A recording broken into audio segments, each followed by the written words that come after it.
I know deep up my feelings for you. Watch.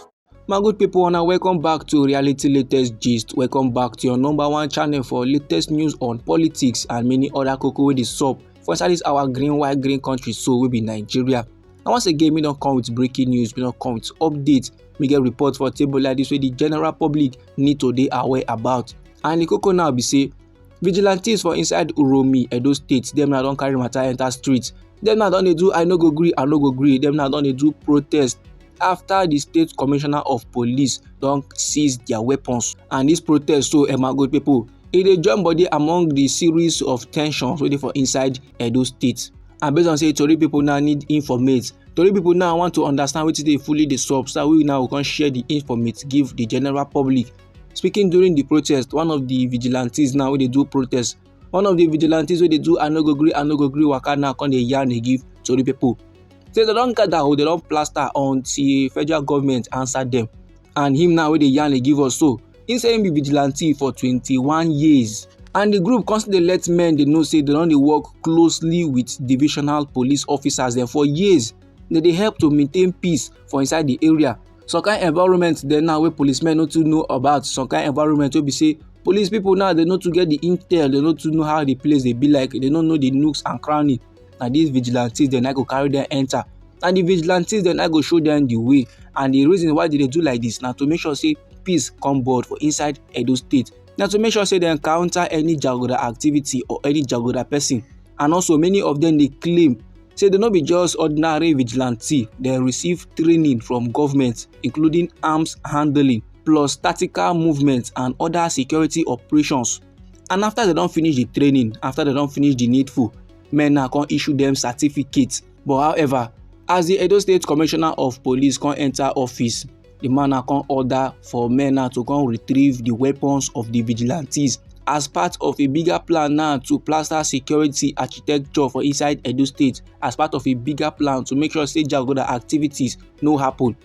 Now the vigilantes normal then comply with the order, but it shocked them now when the Commissioner of Police can they announce for live television. In can the buga say he don't retrieve over 2,000 guns them from jagoda men. And normally as them now can observe this kind of levels, they were not happy at all. So it come perceive the Commissioner of Police now don't scam them.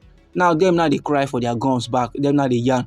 Say when the police give them their gun, no, because now they don't fear as if they naked. Without their guns now they no fit protect themselves and they no fit protect men for their community. And now men now don't fear for their life, especially as reports of men who escape from police custody don't resurface for inside the state. And also the country person wey dey follow do the protest now, one of the vigilantes wey call the yarn they give story people now come dey talk. Say they no go work until government answer them because they don't too suffer for the job. Say person like him now he don't be vigilante for 21 years. Say if men touch light in hand proper, if men look wetin dey inside hand, they go see and say 21 bullets dey inside. He don't collect wetin no good. And still on top the matter, another vigilante now wey dey follow do the protest they talk. Say as the Commissioner of Police now don't seize their weapons, the thing now don't dey difficult for them to continue assisting law enforcement. Them now they cry out say they no fit assist the police without being armed. And them now constantly testify say they don't work with divisional police officer or enter where the division put call give them, they go answer anywhere where the guys enter to restore peace, they go put here to restore the peace. In constantly testify say even when problems have been burst for Ikpoba Oka, say they come out from their houses to make sure say they support the DPO to ensure that there was peace in Ikpoba Oka. Then do the needful, then collaborate with policemen them will be vigilante. And now where the Commissioner of Police don't collect their arms, you no get anyhow they want fit they assist the DPO again. Things now can't be difficult, and now where many things they happen for inside Edo State. Now where they would need their weapons pass safe. And as sake of all these reasons, so now why them will be vigilantes they do I no go gree waka. Now why them will be vigilante now don't carry the matter enter streets, they do protest. Now them will be police now train them on how to shoot, on how to dive, on how to do many things. And after the training, now them will be police now still give them certificates. But now the new CP, the new Commissioner of Police just enter office, come talk say he want to repair Edo State. And then respect him because say he a good citizen of Edo State. And na them by themselves use their hand give the CP their guns. This my good people now the reasons why the protesters they do their protest. And no be lie, the protest so dey come just few weeks after vigilantes for inside Uromi bin intercept a group of northern hunters from Kano. But last the vigilante now come suspect them to be kidnappers and they come barbecue them. But last men now come suspect them to be kidnappers. This incident now come lead to the barbecue of 16 country people dem.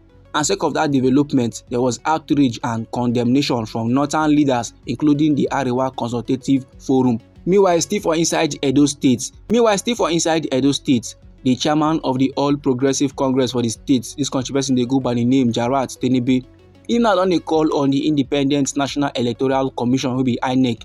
He now don dey yarn dey give them so make dem sharply come dey conduct by-elections for the 2 vacant legislative seats there for inside Edo State, Kwanu. Oga Tinubu now dey condemn wetin him dey describe as an unreasonable delay, and he come dey sama warning say the people of Edo Central Senatorial District and Ovia North East Southwest Federal Constituency have been left without representation for over 3 months. And this kind of situation, according to Oga Tinubu, dey violate democratic values and electoral laws. And normally the vacancies then come board after Senator Monday Okpebholo resigned to contest and last he come win the governorship election, while Honorable Dennis Edaosa vacates his seat to be the deputy governor. So now Oga PR0T3ST will be the chairman of the Edo State chapter of the All Progressive Congress. They challenge the Independent National Electoral Commission, maybe INEC.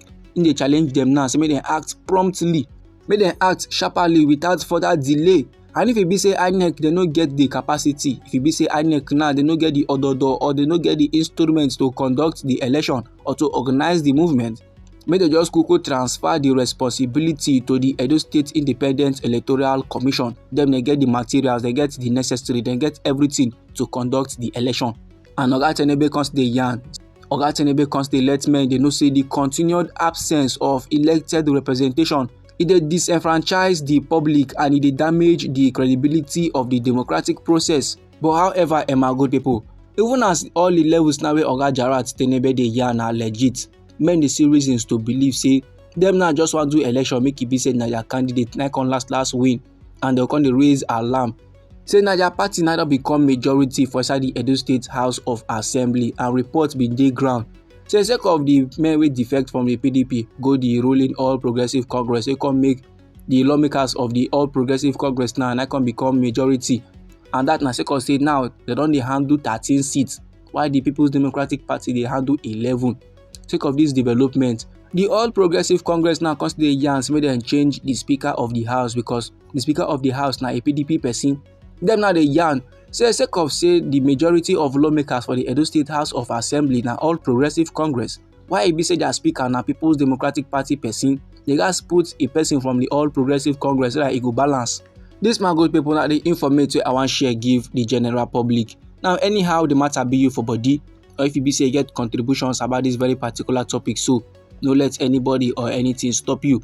Feel free to make it drop your comments inside our comment section. Once again, now we be reality latest gist, and our hobby now to dey give on our latest news on politics and many other koko wey dey sup for inside our green country, so maybe Nigeria. And now if you be say you gbadu this update and you go like to dey receive more, then sharply make you subscribe to this channel, and don't forget to put on the notification bell so that as they bring more news they call your side, now you go receive them sharp. And don't forget, try make you share the news, give your family and friends, make them too they know wetin dey sup for inside the nation Nigeria and for inside Edo State. Now may they come back with more reports, may they come back with more news, and may they come back with more information for you, my good people. Try make you no go anywhere.